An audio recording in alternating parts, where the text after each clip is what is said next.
Okay students, now we will talk about the function of bones. So bones हमारी body में as a framework work करती हैं. जैसे कोई भी फोटोग्राफ्स हम लगाते हैं तो उसमें फोटोग्राफ को फ्रेम करते हैं ना, ताकि उसे सपोर्ट मिले. तो उसी तरीके से हमारी बॉडी को बोन सपोर्ट करती है, हमें हमारी बॉडी को शेप देती है. अगर आप इमेजिन करो कि अगर हमारी बॉडी में बोन्स ना हो तो कैसे हम दिखेंगे, है ना. हम एक स्नेल की तरह दिखेंगे. हमें फिसल के चलना होता, अपनी स्किन को मूव कराने के लिए हमें इस तरीके से फिसलना पड़ता है ना, जैसे स्नेल घोंगा फिसलता है. ठीक है, तो बोन्स हमारी बॉडी को सपोर्ट देती हैं, शेप देती हैं. जैसे एक बिल्डिंग में पिलर सपोर्ट करता है, उसी तरीके से बोन्स हमारी बॉडी को सपोर्ट करती हैं.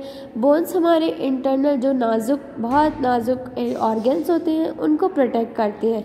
जैसे कि स्कल है, स्कल किसको प्रोटेक्ट करता है? हमारे ब्रेन को. रिब्स किसको प्रोटेक्ट करते हैं? हमारे हार्ट और लंग्स को. और थर्ड फंक्शन है बोन का, it help us to move. यानी जो हमारी मूवमेंट होती है बॉडी की, जैसे हम झुकते हैं, दौड़ते हैं, चलते हैं, इस तरीके से जितने भी काम करते हैं वो हमारी बोन्स की वजह से ही पॉसिबल है. तो बोन्स के 3 फंक्शन है. First is it give us shape to our body and support our body. It protects our delicate organs, and the third function is it help us to move. Okay, so now we will talk about injuries. जो doctor हमारे, जैसे कभी कभी होता है ना, हमारी bones में चोटें लग जाती हैं, हमारे बोन्स फ्रैक्चर हो जाती है, क्रैक हो जाते हैं. तो उस तरीके से हम जिस डॉक्टर के पास जाते हैं, जो बोन्स के डॉक्टर होते हैं, उन्हें ऑर्थोपेडिक सर्जन बोलते हैं. तो अलग अलग ऑर्गन्स के अलग अलग सिस्टम के डॉक्टर्स होते हैं ना. जैसे ब्रेन के न्यूरोलॉजिस्ट, अगर किडनी के होते हैं तो वो नेफ्रोलॉजिस्ट होते हैं, हार्ट के होते हैं तो कार्डियोलॉजिस्ट होते हैं. तो उसी तरीके से बोन्स के डॉक्टर ऑर्थोपेडिक सर्जन होते हैं. तो हमारी बोन्स में देखो कभी क्रैक हो जाता है, जब हमारा एक्सीडेंट होता है या हम कहीं गिर जाते हैं तो हमारी बोन्स में क्रैक हो जाती है या कम्प्लीटली ब्रोक हो जाती है. तो हम बोलते हैं ऐसी इंजरीज को हम फ्रैक्चर बोलते हैं. और कभी कभी होता है कि जो हमारी बोन्स है वो अपनी नेचुरल पोजीशन से मूव हो जाती है, तो उसको हम डिसलोकेशन बोलते हैं. तो जब हम एक्सरे इमेज निकालते हैं, बोन्स का एक्सरे होता है, तब हमारी इंजरी का पता चलता है कि किस तरीके की इंजरी हुई है, कि फ्रैक्चर हुआ है या डिसलोकेशन हुआ है. तो डॉक्टर हमारी बोन्स को सेट करते हैं या टूटे हुए पार्ट्स को एक साथ जोड़ते हैं और फिर उसके ऊपर प्लास्टर लगा देते हैं. प्लास्टर से क्या होता है कि हमारी जो फ्रैक्चर बोन है वो मूव नहीं कर पाती और वो धीरे धीरे वो ठीक हो जाती है. तो जो बोन्स जब धीरे धीरे ठीक हो जाती है, उसमें नई नई टिश्यूज़, नए नए मसल्स अपने आप प्रोड्यूस होने लगते हैं.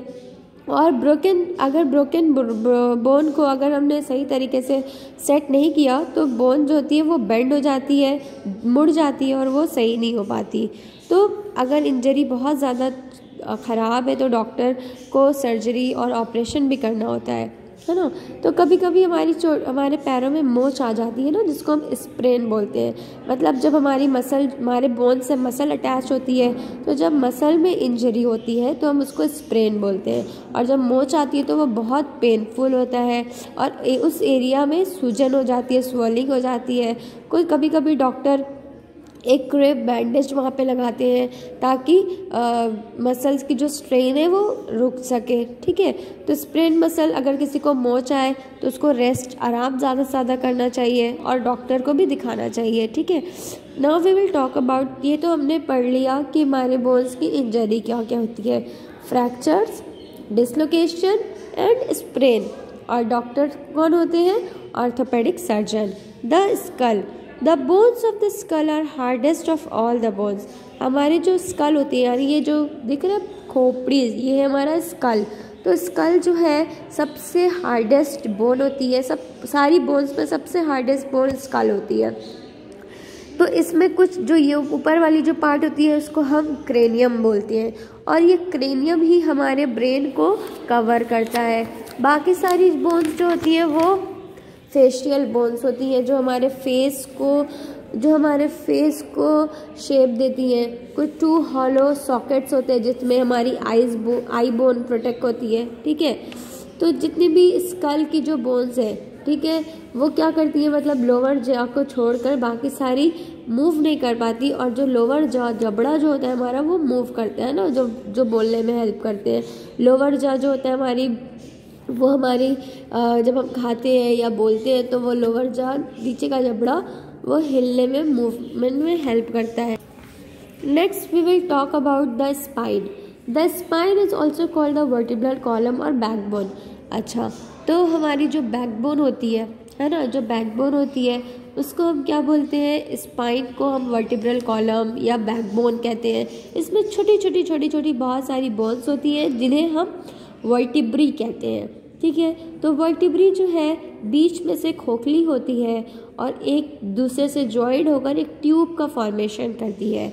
स्पाइनल कॉर्ड इसी वर्टिब्री के अंदर से आता है। स्पाइनल कॉर्ड एक धागे की तरह स्ट्रक्चर होता है, लेकिन ये हमारी बॉडी में मेन सबसे इम्पॉर्टेंट पार्ट है, बैकबोन और स्पाइनल कॉर्ड, ब्रेन्स, है ना। तो अगर हम एक स्पाइनल वर्टिब्री को देखें तो बीच में देखो ये हॉलो पार्ट है, खोखला है, और इसी से स्पाइनल कॉर्ड पास होती है आगे। Next is cartilage. तो वर्टिब्री जो है वो हमारे नेक से हमारी गर्दन के पीछे से हिप तक जाती है, और जो इसमें जो वर्टिब्री में जो टिश्यूज़ होती है, रबड़ जैसी टिश्यूज़ होती है, उन्हें कार्टिलेज बोलते हैं,